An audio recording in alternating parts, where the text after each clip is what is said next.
we'll go to this square root of negatives and use the idea that I is equal to the square root of negative 1.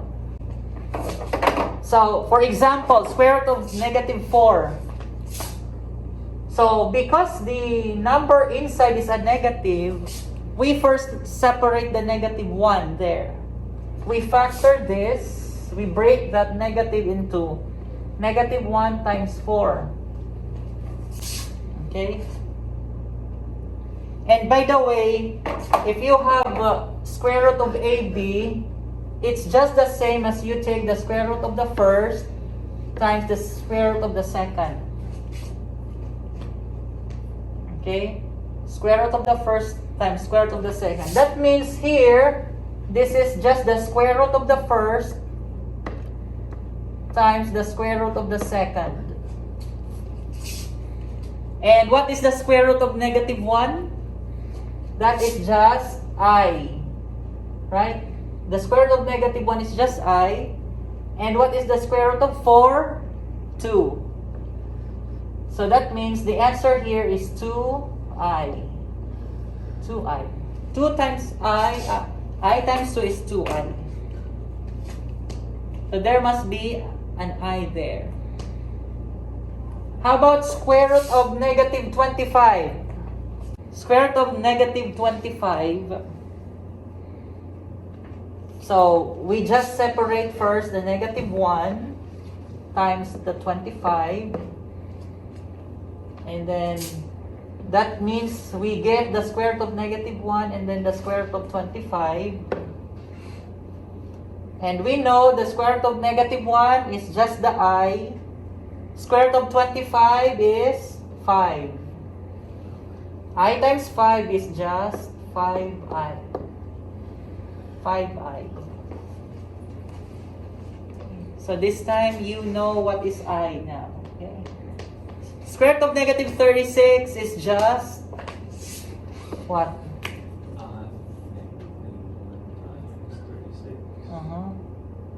If that's a, we know square root of 36 is just 6, right? But because there's a negative, we can just say 6i.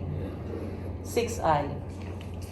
These first three examples are examples with a perfect square roots. Okay.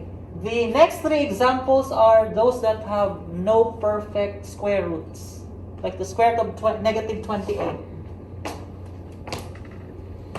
So, still the same, what we do here, separate first the negative 1 and then the 28. And then this is negative 1 times the square root of 28. Okay. For the negative 1 part, you know that this is I.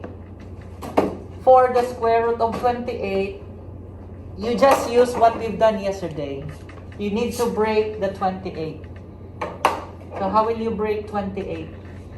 With 1 as a perfect square. 28 is what?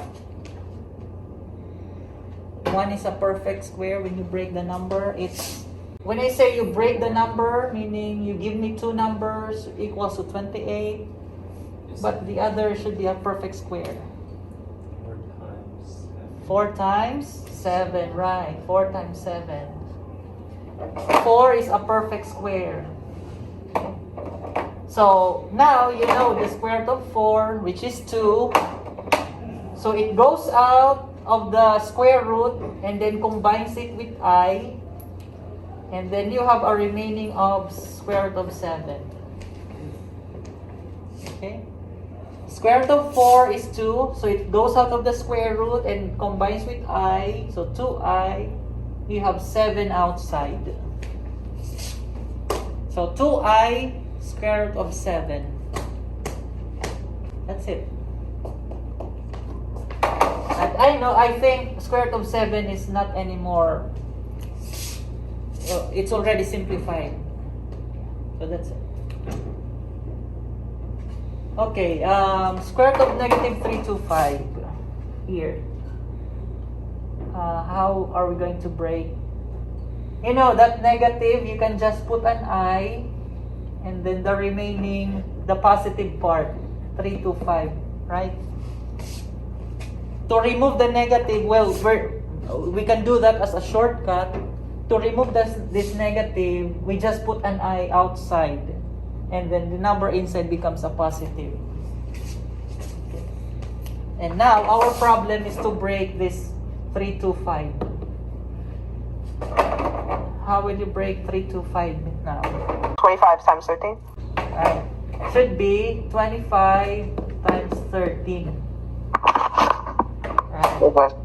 And then, you know, the square root of 25 is 5.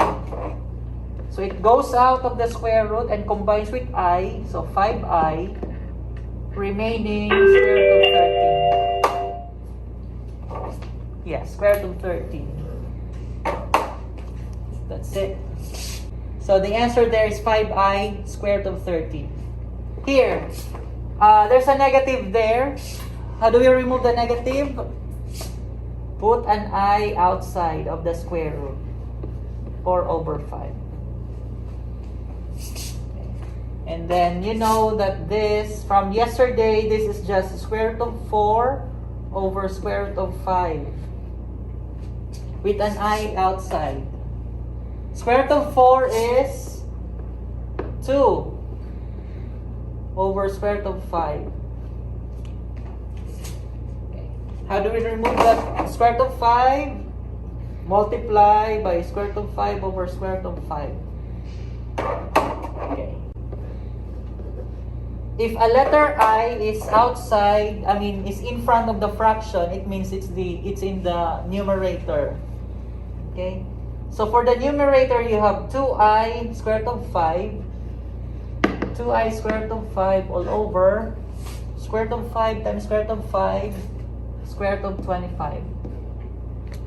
You know that the square root of 25 is just 5, so you have 2I square root of 5 over 5. And this is now the simplest form.